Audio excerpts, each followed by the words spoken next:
If you've been on Vancouver Canucks Twitter today, you would have seen the meltdown. Everybody is talking about Elias Pettersson because of a comment made by Rick Dhaliwal on Donnie and Dolly during today's show.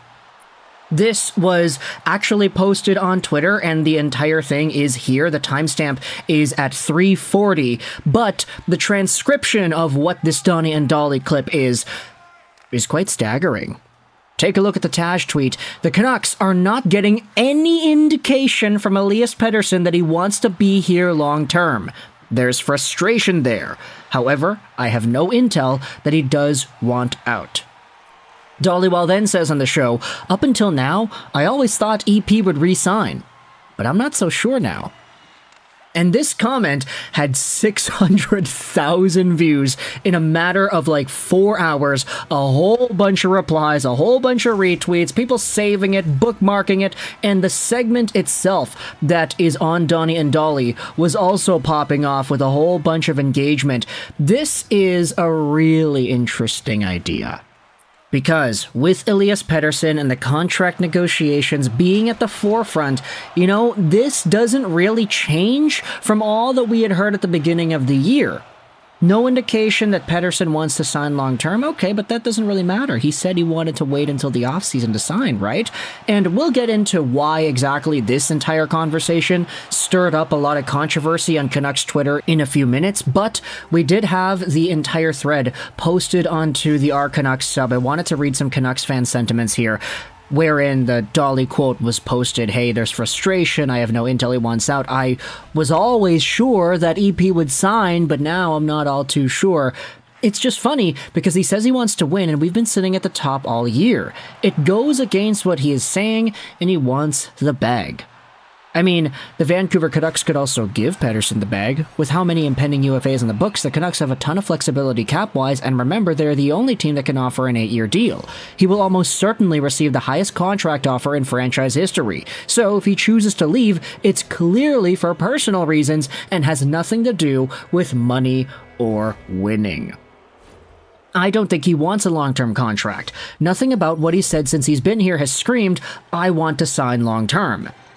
And this is the idea that I think makes the most sense to me. If you wanted to hypothesize about some potential Elias Pettersson not willing to commit 8 years with Vancouver kind of conversation, that idea is the one that I think you have to be thinking about the most. And the reason for that is because if you go over to some of these other guys in the NHL who have exhibited success and who have shown off that they can do really good things, Elias Pettersson would be taking full advantage of what we're pretty much going to be calling the Austin Matthews path, wherein Matthews signs his ELC. Let's move everything over to the side here just so it's a little easier.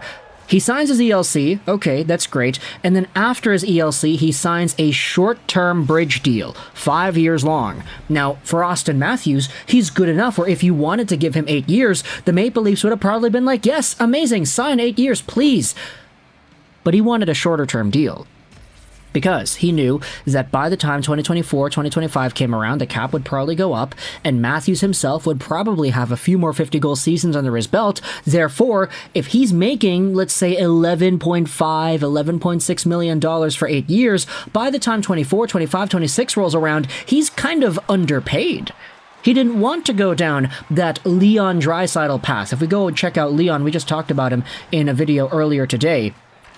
Leon Draisaitl, after his ELC concluded, immediately signed that $8.5 million deal. And as quickly as, let's say, 2018, 2019-ish, when he started putting up 100 points a year, this contract was seen as a huge steal for the Oilers. And it's one where Draisaitl himself, you could very well say he's underpaid.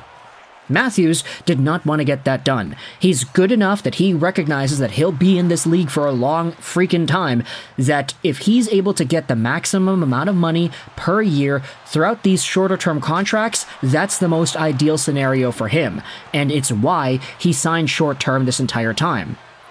Elias Pettersson, if there's no guarantee that he wants to sign long-term, I feel like there's also some sort of a similar conversation to be brought up here. Not that it's entirely confirmed, but that it is a point that makes sense. It's why PD had signed a short 3-year bridge deal in the first place when he was eligible to sign a few years ago. Now everything's coming to an end, and if there's an idea that says, yeah, he doesn't really want to go long-term, okay, he's trying to go that Austin Matthews route. He wants to sign a short 4-5-year deal. He'll get maybe $12 million a year, and then in 2028, 2029, he'll re-sign again for even more money because the cap will go up. He'll be in his prime. He would have gotten multiple 100-point seasons by then. It's pretty good marketing for Elias Pettersson and his dollar-earning potential, but because of the way it was brought up on the show, everybody's kind of freaking out about it, and no more freaking out has been done than at the hands of this tweet made by Dr. Dangles87. This is Tej. He's a pretty notable figure, I'd say, in the Canucks community,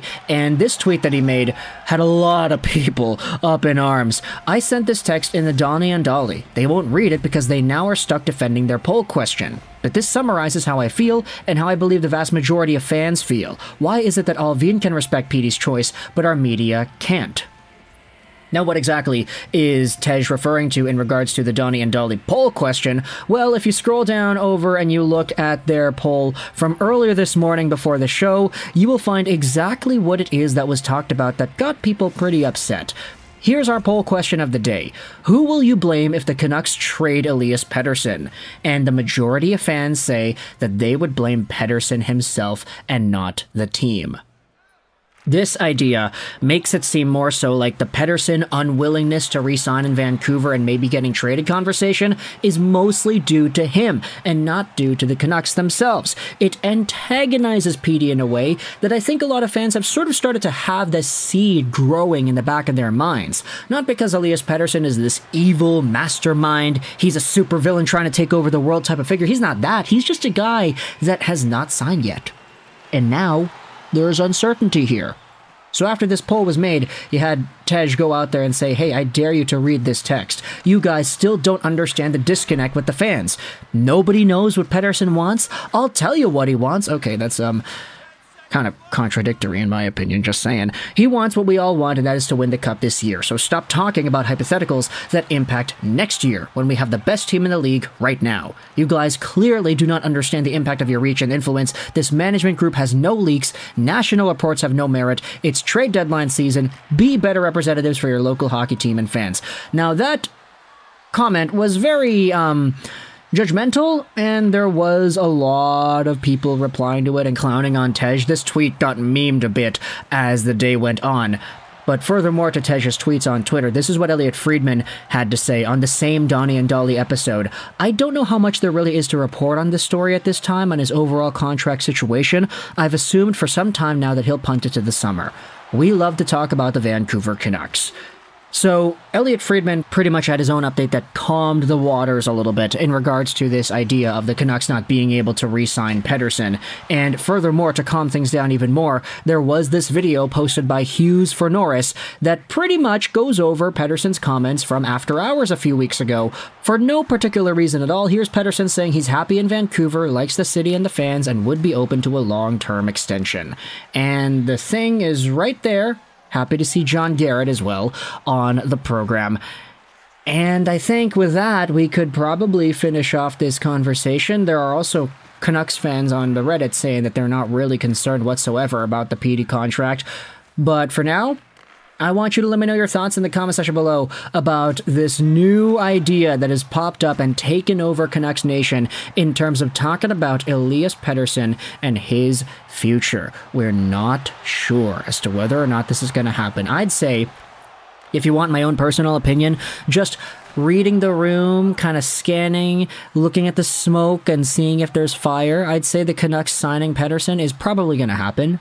Like, they'll probably get a deal done. But whether or not it's 8 years or anything shorter than that, I'm not really too sure. If Pettersson goes the short-term route, he goes a la Austin Matthews and signs a 5-year deal, then I would not be surprised. But, of course, I think a lot of Canucks fans are feeling that the most impactful signing would be an 8-year extension, probably in the $10+ million range. I mean, I've been saying this entire season that I don't think Pettersson has been playing like a $12 million guy, but hey, Leon Draisaitl was seen as super overpaid when he got his contract initially at 8.5 mil, and then that guy essentially became one of the best players in the entire gosh darn league by the time like 3 years was up on the contract. So let me know your thoughts in the comment section below about how all this stuff applies to Elias Pettersson.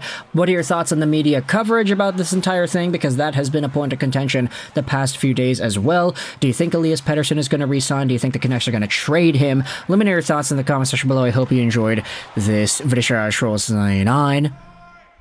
And bye.